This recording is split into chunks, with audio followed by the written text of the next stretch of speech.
Bonjour. Lors de mes formations techniques de vente, on me demande souvent, surtout de la part des gérantes d'instituts, des gérantes de spa, des spa managers ou de salons de coiffure, si la formation management est indispensable pour une gérante qui vient de s'installer. Que diriez-vous d'une personne spécialiste du management, une ancienne RH qui a subi une reconversion et qui décide de gérer un institut?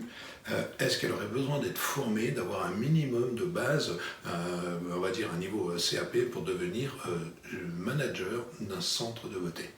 Je pense que vous avez déjà la réponse. Oui, effectivement, une gérante doit absolument recevoir une formation management. Pourquoi? Dans votre cursus, vous avez appris 1000 choses, mais les 1000 choses que vous avez pu apprendre concernent principalement la pratique.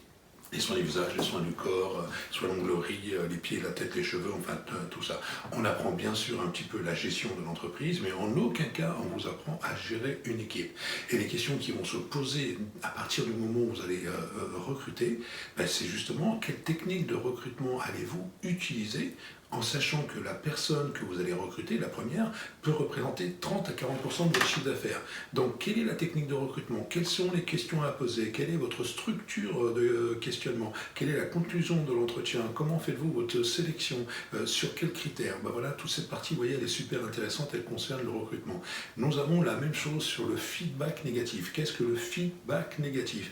C'est faire un reproche à quelqu'un sans qu'il se mette à pleurer, sans qu'il vous dépose un arrêt maladie, sans qui soient contrariés, mais qui comprennent et qui, à la fin de cet entretien, vous disent « Merci, vous avez bien fait de m'en parler ».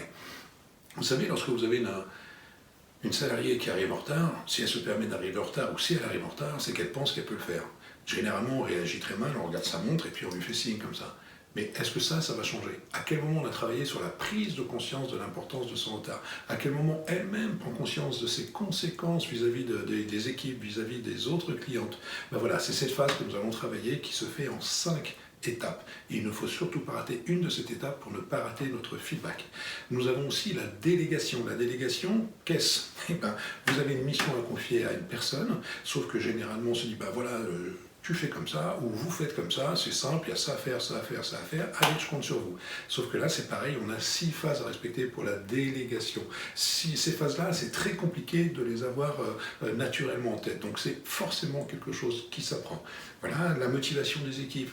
Le plus dur, vous allez voir, dans votre métier, ce n'est pas de gérer les clients, ce n'est pas de gérer les fournisseurs, c'est de gérer les équipes, même si les équipes sont adorables. Pourquoi? Parce que c'est juste des êtres humains, comme vous et moi, et puis qu'on est cyclotimique, il y a des jours ça va, des jours ça va pas.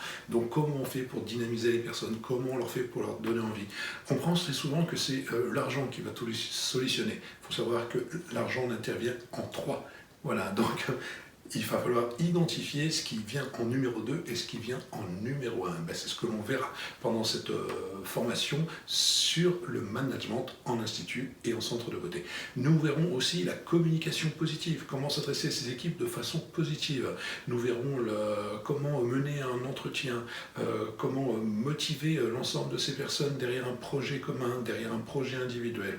Bref, je vous invite fortement à suivre cette formation.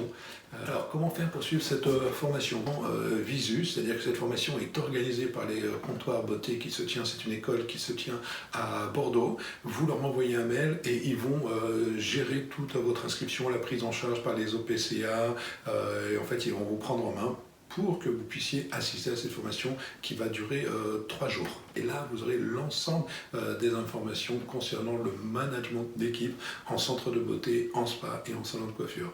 Je vous souhaite une excellente formation.